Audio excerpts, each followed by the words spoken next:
ಮಾನ್ಯ ಕೆಪಿಸಿಸಿ ಅಧ್ಯಕ್ಷರು ಮೊನ್ನೆ ಒಂದು ಹೇಳಿಕೆಯನ್ನು ಕೊಟ್ಟಿದ್ದಾರೆ. ನಾವು ಹಲವಾರು ಬಾರಿ ಎಚ್ಚರಿಕೆಯನ್ನ ಕಾಂಗ್ರೆಸ್ಗೆ ಮತ್ತು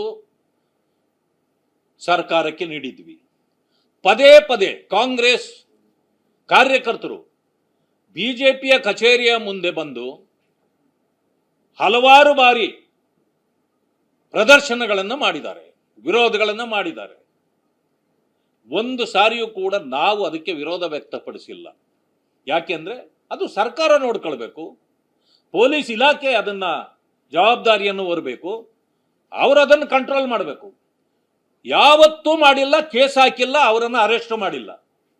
ಮಾತಿದ್ದು ಈಗ ಕಮಿಷನರ್ ಅವರು ಹೇಳಿದ್ದಾರೆ, ಎಲ್ಲೂ ಯಾರು ಪ್ರದರ್ಶನ ಯಾವುದು ಮಾಡಬಾರ್ದು, ಫ್ರೀಡಂ ಪಾರ್ಕ್ ಅಲ್ಲಿ ಬಿಟ್ಟು ಅಂತ ಅಂದಮೇಲೆ 20-30 ಬಾರಿ ಕಾಂಗ್ರೆಸ್ ಕಾರ್ಯಕರ್ತರು ಬಿಜೆಪಿ ಕಚೇರಿಯ ಮುಂದೆ ಬಂದವರ ಬಗ್ಗೆ ನಿಮ್ಮ ಅಭಿಪ್ರಾಯ ಏನು?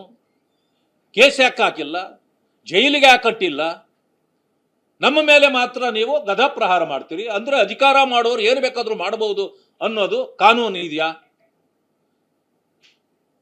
ಇದು ನಮ್ಮ ಪ್ರಶ್ನೆ ಇದೆ. ಜೊತೆಗೆ ಅದಕ್ಕೆ ಉತ್ತರವಾಗಿ ಒಂದು ಎಚ್ಚರಿಕೆಯನ್ನ ಕೊಡಬೇಕು ಅಂತೇಳಿ ನಾವು ಮೊನ್ನೆ railway station, cantonment railway station ಮುಂದೆ ನಾವೆಲ್ಲರೂ ಸೇರಿ ಕಾಂಗ್ರೆಸ್ ಕಚೇರಿಗೆ ನಾವು ಹೋಗಲಿಲ್ಲ, ಮುತ್ತಿಗೆನೂ ಹಾಕಲಿಲ್ಲ.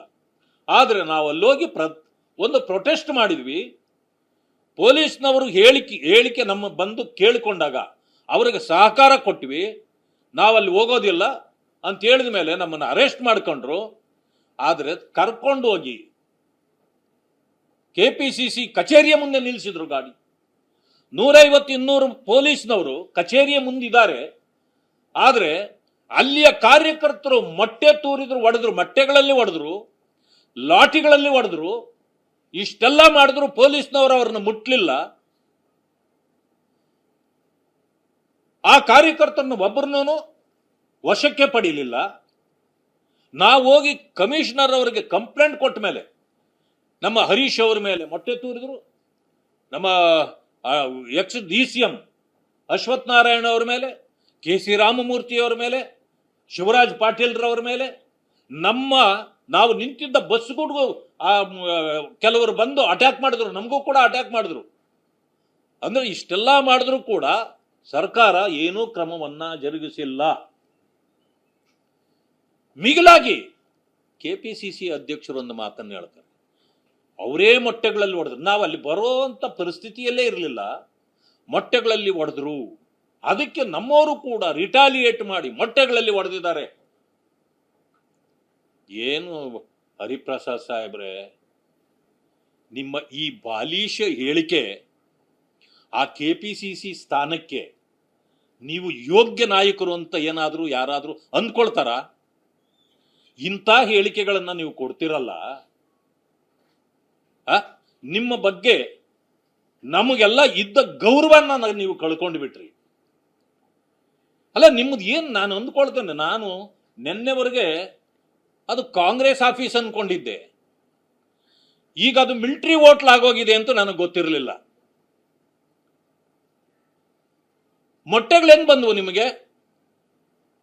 ಮೊಟ್ಟೆಗಳೇನು ನಿಮ್ಮ ಕಚೇರಿಯಲ್ಲಿ ಕೋಳಿ ಫಾರ್ಮ್ ಇದೆಯಾ ಮೊಟ್ಟೆಗಳಿಡ್ಸಕ್ಕೆ? ನನಗೊಂದು ಅನುಮಾನನೂ ಈಗ ಬಂದಿದೆ. ಮಕ್ಕಳಿಗೆ ಕೊಡೋ ಮೊಟ್ಟೆಗಳನ್ನೆಲ್ಲ ಕದ್ದು ಕಾಂಗ್ರೆಸ್ ಕಚೇರಿಯಲ್ಲಿ ಇಟ್ಕೊಂಡಿದ್ದೀರಿ ನೀವು, ದಿನ ಒಂದೊಂದು ಆಮ್ಲೆಟ್ ಹಾಕೊಂಡು ತಿನ್ನಕ್ಕೆ ಅಂತ. ಅಂದ್ರೆ ನೋಡಿ, ನಮ್ಮ ಹಳ್ಳಿ ಕಡೆ ಒಂದು ಮಾತು ಹೇಳ್ತಾರೆ, ಮೊಟ್ಟೆ ತಿಂದವನು ಹೊಟ್ಟೆ ಕುಯ್ಯ ಅಂತ. ಅಂದ್ರೆ ಕದ್ದು ತಿಂದವ್ರದು, ಹಾಗೆ ತಿಂದವ್ರದಲ್ಲ. ನಿಜವಾಗಿಯೂ ಕೊಂಡು ತಿಂದ ಮೊಟ್ಟೆಗಳಿಂದ ಏನೂ ಆಗಲ್ಲ. ಕದ್ದು ತಿಂದ ಮೊಟ್ಟೆಗಳು ತಿಂದ್ರೆ ಮೊಟ್ಟೆ ತಿಂದೋನು ಹೊಟ್ಟೆ ಕುಯ್ಯ ಅಂತ ನಮ್ಮ ಕಡೆ ಒಂದು ಗಾದೆ ಇದೆ. ಅದಕ್ಕೆ ಕದ್ದು ತಿನ್ನಬಾರ್ದು.